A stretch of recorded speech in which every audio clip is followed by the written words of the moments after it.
Good morning children, we are going to start our exercise 4.3. देखो first question is draw the graph of each of the following linear equation in two variables. आपको two variables x और y given है. मैंने first question का fourth solve किया. देखो ये रहा equation. अब मैंने क्या किया 2x plus y variable इसको constant को back ले गई, लेकिन variables भी आ गए इसलिए no there is no any changes in sign.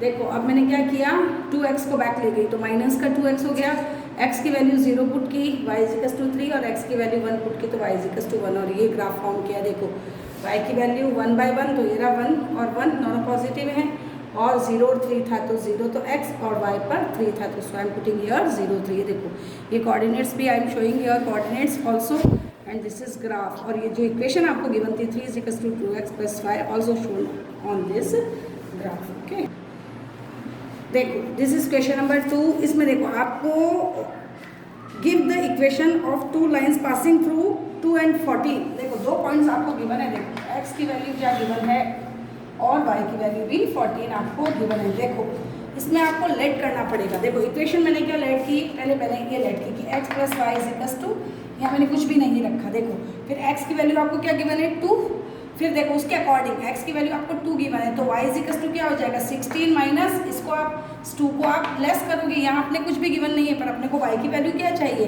We have to get value of y equals to 14. तो हम 2 को किस में से सब्सट्रैक्ट करेंगे 14 आ जाए तो 16 में से. तो इक्वेशन ये देखो फर्स्ट ये है ना x + y इजिकल्स टू 16. ये देखो एक और इक्वेशन यहाँ पर मैंने बनाई है. देखो फिर मैंने इक्वेशन लिखी थी x की वैल्यू मेरे को 2 रखना था तो मैंने मन से लिखा कि 2x इजिकल्स टू और यहाँ कोई वैल्यू नहीं पुट की.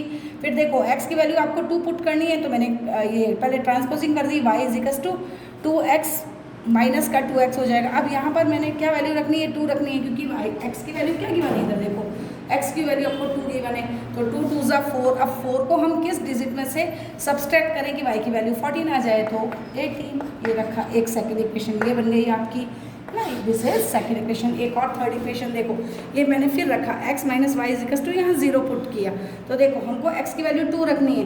अब y की वैल्यू क्या हो जाएगी, यहाँ तो 0 है कुछ भी सब्सट्रैक्ट नहीं करना है तो यहाँ 14 ही लाना है तो 7 से मल्टीप्लाई किया 7 2 ज़ा 14 14 का ट्रांसपोज किया तो ये नेगेटिव हो गया. ये नेगेटिव से नेगेटिव कैंसिल, y की वैल्यू 14. इस तरह से इस क्वेश्चन में आप इन्फिनिटी सॉल्यूशंस निकाल सकते हैं by the two variables of equation. ठीक है देखो क्वेश्चन नंबर 3 में आपको 3 और 4 कोऑर्डिनेट्स x के और y के कोऑर्डिनेट्स गिवन है और आपको a की वैल्यू फाइंड करनी है. Put the value in the equation. y की वैल्यू क्या पुट की 4 इजिकल्स टू a, x की वैल्यू आपके पास 3 है प्लस 7. सॉल्व कीजिए 12 इजिकल्स टू 3a + 7 ट्रांसपोजिंग करेंगे 3a यहीं रहने दो 12 - 7 equals to 5 equals to 3a. तो a की वैल्यू क्या हो जाएगी 5/3. ये a की वैल्यू ये आपका थर्ड क्वेश्चन का answer. Now the question number 4. देखो the fourth question the taxi fair in a city is an follower for the first kilometre for. देखो मैं आपको एक्सप्लेन करती हूँ इस क्वेश्चन को. आपको अजमेर जाना है, you want to go to Ajmer. First kilometre तक जो फेयर है लगा आपका उसका अमाउंट है ₹8. 1 किलोमीटर तक 8 रुपये चार्जेस करने हैं आपको और जो रेस्ट है डिस्टेंस तो टोटल डिस्टेंस अपने x लेट किए. देखो ये नहीं टोटल डिस्टेंस क्या कवर किया हमने x. तो टोटल डिस्टेंस में से आपने 1 किलोमीटर का किराया तो दे दिया, फेयर दे दिया तो इसको हमने हटाया 1 किलोमीटर को लेफ्ट किया तो लेफ्ट अमाउंट क्या हो गया x - 1 और जो लेफ्ट डिस्टेंस कवर्ड है उसका जो फेयर है वो 5 रुपीज़ है. देखो रेस्ट किलोमीटर फेयर है 5 रुपीज़ तो इसको हमने 5 से मल्टीप्लाई किया तो इक्वेशन क्या बनी देखो ये रहा बनाएंगे मैंने. टोटल फेयर y है ये रहा 1 किलोमीटर का किराया 1 × 8 और जो रेस्ट डिस्टेंस थी वो थी x - 1. टोटल डिस्टेंस में से हमने 1 किलोमीटर का किराया तो दे दिया है ना, वो फेयर हम दे चुके हैं तो इसको मैंने माइनस कर दिया और इसका जो अमाउंट फेयर लगाया है वो है 5 रुपीज़. देखो मल्टीप्लाई किया 8 × 8 plus 5x 5 × 5 equals to y. तो अब आपके पास क्या आया 8 × 8 आया ना तो 8 में से मैंने 5 को लेस किया तो 3 डिजिट पॉजिटिव है तो positive 3 plus 5x equals to total fare. Equation क्या बनी 5x माइनस का y को भी मैंने ट्रांसपोज करके आगे लाई -y और फिर 3 को ट्रांसपोज किया तो 5x माइनस का y इजिकल्स टू 3. क्लियर हुआ. फर्स्ट किलोमीटर का जो फेयर है वो 8 रुपीज़ है और रेस्ट किलोमीटर का जो फेयर है वो 5 रुपीज़ है. उस अकॉर्डिंग मैंने इक्वेशन बनाई. देखो बेटा क्वेश्चन नंबर 5 ऑब्जेक्टिव क्वेश्चन है. आपको कोऑर्डिनेट्स गिवन है। देखो ये रहा क्वेश्चन नंबर 5, ये आपको थोड़ा ढंग से खोटा, ये आपको कोऑर्डिनेट्स गिवन है। देखो इसमें भी कोऑर्डिनेट्स गिवन है और इसमें भी कोऑर्डिनेट्स गिवन है। अब ये कोऑर्डिनेट्स किस ऑप्शन के लिए कंफर्टेबल है ये आपको फाइंड आउट करना है। इसमें भी ये कोऑर्डिनेट्स, ये जो गिवन है ना कोऑर्डिनेट्स, आपको ये किस ऑप्शन के लिए कंफर्टेबल है वो आपको फाइंड आउट करना है। So do this question your self and this is question number 6। This is question number 6 in front of you. देखो क्वेश्चन नंबर 6 में आपको एक तो डिस्टेंस x गिवन, मतलब डिस्टेंस को आपने लेट किया है x और वर्क डन किया है y। अभी आप 9th में साइंस में भी इस चैप्टर को पढ़ेंगे कि वर्क डन जितना फोर्स लगाया जाता है उतनी ही डिस्टेंस कवर होती है। आपको डायरेक्टली प्रोपोर्शनल, मैम ने ज़रूर समझाया होगा आपको डायरेक्टली प्रोपोर्शनल, ये देखो कि जो वर्क डन है वो directly proportional to the distance है। जितना धक्का देंगे आप, जितना प्रेशर करेंगे, उतनी ही जो थिंग है वो आगे की तरफ सरक जाएगी। तो y प्रोपोर्शनल टू x, आपको डायरेक्टली प्रोपोर्शनल इधर दे रखा, देखो इसको कहते हैं डायरेक्टली प्रोपोर्शनल और this is called inverse proportional. आपको डायरेक्टली प्रोपोर्शनल गिवन है तो मैंने इसको इक्वेशन में कन्वर्ट किया। देखो इक्वेशन में मैंने क्या कन्वर्ट किया, y is equals to x। अब ये कह रहा है जो डिस्टेंस वर्क डन है वो 5 यूनिट है, ये 5 यूनिट है। इक्वल करने के लिए हम किसको मल्टीप्लाई करेंगे, इसको 5 से मल्टीप्लाई करेंगे तो इक्वेशन विल बी 5x। आ गया कि work done is equals to 5x। अब देखो x की वैल्यू आपको क्या गिवन है, एक तो 2 यूनिट गिवन है। उस कंडीशन में जो वर्क डन होगा वो 10 यूनिट होगा और x की वैल्यू मतलब आपकी डिस्टेंस 0 कवर की है, इसका मतलब वर्क डन क्या हो जाएगा आपका 0 हो जाएगा, 0 यूनिट। ठीक है। Question number 7 in front of you. देखो आपको 2 गर्ल्स दे रखी है, Yamini and Fatima, and both are given to some amount to the Pradhanmantri Rahat Kosh and the equation will be x plus Y is equals to 100। दोनों का सम जो है वो 100 रुपीज़ है। देखो वैल्यू पुट की मैंने, यहाँ पर x की वैल्यू मैंने 100 रखी तो y की वैल्यू 0 हुई, फिर x की वैल्यू 0 रखी तो y की वैल्यू 100 आ गई और इस तरह से एक ग्राफ फॉर्म कर दिया। ठीक है, तो आप कर सकते हैं बेटा। देखो क्वेश्चन 8 में ये इक्वेशन आपको गिवन है, F is equals to Fahrenheit is equals to 9/5 centigrade plus 30 Celsius given है, आई थिंक हाँ सेल्सियस प्लस 32। देखो सेल्सियस को क्वेश्चन में लेट करने के लिए कह रहा है x और फ़ारेनहाइट को लेट करने के लिए कह रहा है ये y। हमने लेट कर लिया। अब देखो second question, draw the graph of the first question है, draw the graph of the linear equation about using Celsius for x axis and Fahrenheit for y axis. आपको वैल्यू पुट करके और graph self बनाना है। Graph बनाना मैंने आपको सिखाया, x यहाँ रख देंगे आप x, y और यहाँ रख देंगे x और फिर ग्राफ फॉर्म कर सकते हैं आप 2 वैल्यूज़ निकाल के। देखो सेकंड क्वेश्चन में बता रही हूँ, इस इक्वेशन से भी आप ग्राफ बना सकते हैं।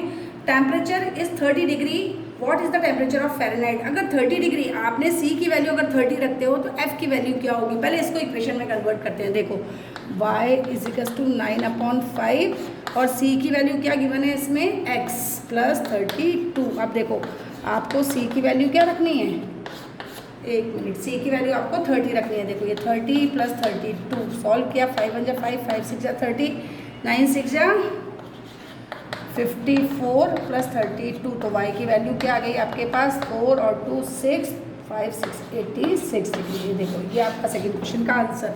इससे आप ग्राफ भी फॉर्म कर सकते हो। अब third question, if the temperature is 95 Fahrenheit. अब y की वैल्यू आपको 95 रखनी है। फिर इक्वेशन देखो, अभी थर्ड क्वेश्चन, ये तो सेकंड था, क्लियर। फर्स्ट का ग्राफ आपको सर बनाना है, ये थर्ड क्वेश्चन। अगेन इक्वेशन रखते हैं कि y is equals to 9/5 x plus 32। अब y की वैल्यू आपको क्या रखनी है, 95 डिग्री। ये 95 मैंने पुट किया, 9/5 x प्लस 32। अब आपने क्या किया, इसका ट्रांसपोजिंग करेंगे तो 95 minus 32 is equals to 9/5 x। 5 से 3 गया तो 2 गया तो 3 और यहाँ बचा 6 इज इक्वल्स टू 9/5, ये क्या था x अब क्रॉस मल्टीप्लाई करते हैं आप तो 9x is equals to 63 into 5 और x की वैल्यू क्या हो जाएगी, 63 इंटू 5/9, 7 जा 63 है ना, 7 5 जा 35। x की वैल्यू कितनी आ गई अपने पास, 35 डिग्री। ठीक है, Fahrenheit 95, then the value of x is equals to 35। अब फोर्थ क्वेश्चन देखो आप ना, इसी का फोर्थ क्वेश्चन आपको सॉल्व करके दिखाते हैं। यहाँ पर ये देखिए, ये है आपका फोर्थ क्वेश्चन। अब आपको अगेन एक बार इक्वेशन लिखनी है, देखो इक्वेशन अगेन राइट डाउन की मैंने, y is equal to 9/5 x plus 32। तो देखो वैल्यू आपको क्या रखनी है, temperature is 0 degree. If the temperature is 0 degree centigrade what is the temperature in Fahrenheit. And देखो दोनों की वैल्यू आपको 2 टाइम्स क्वेश्चन को सॉल्व करना है। एक बार x y की वैल्यू 0 रखनी है और सेकंड टाइम x की। तो फर्स्ट टाइम हम x की रखते हैं, 9/5 इसकी वैल्यू 0 रखी, तो देखो y is equal to 32 degree हो जाएगा, है ना। ये y निकल गया। अब y की वैल्यू आपने 0 रखी, एक बार फिर इक्वेशन लिख रहे हैं हम यहाँ पर 9/5 x प्लस 32 और x की वैल्यू अब क्या रखनी है, नहीं x की तो हमने 0 रख दी, y की 0 रखते हैं, is equal to 9/5 x plus 32। तो देखो ट्रांसपोजिंग करेंगे तो 9/5 x इज इक्वल टू -32 हो गया। क्रॉस मल्टीप्लाई करोगे आप, कर देती हूँ, इक्वेशन क्या आई, माइनस की 32 is equal to 9/5 x, cross करते हैं तो -32 into 5 is equal to 9x, तो माइनस का 32 into 5/9 is equal to x। Exact answer तो नहीं आएगा बेटा इसका, 5 2 ज़ा 10, 5 3 ज़ा 15, ये आ रहा है और 9x की वैल्यू। एक मिनट में देख लूँ ना, एक मिनट आंसर चेक करते हैं। देखो यहाँ तक अपने किया -32 इंटू 5/9, 5 2 ज़ा 10 और 5 3 ज़ा 15 और 116, यहाँ मैंने 15 लिख दिया था बेटा, तो ये 16, तो -160/9 और ये डिवाइड किया है, तो आंसर क्या आया अपने पास x का -17.77। तो आप ये शो कर सकते हैं 78 डिग्री। ठीक है, एक लास्ट क्वेश्चन। देखो लास्ट क्वेश्चन में आपको ये गिवन है कि भाई आप f की और c की क्या वैल्यू पुट करें कि टोटल मटेरियल आपका इक्वल आ जाए, मतलब f और c इक्वल कंडीशन में आ जाए। देखो उसके लिए मैंने सॉल्व किया, ये देखो पहले ये वाली इक्वेशन देखो, f is equal to 9/5 c plus 32, इसका एलसीएम लिया, अब इस c की वैल्यू और f की वैल्यू पुट की। देखो f की वैल्यू भी -10 और c की वैल्यू भी -10, लेकिन दोनों साइड्स नॉट द इक्वल।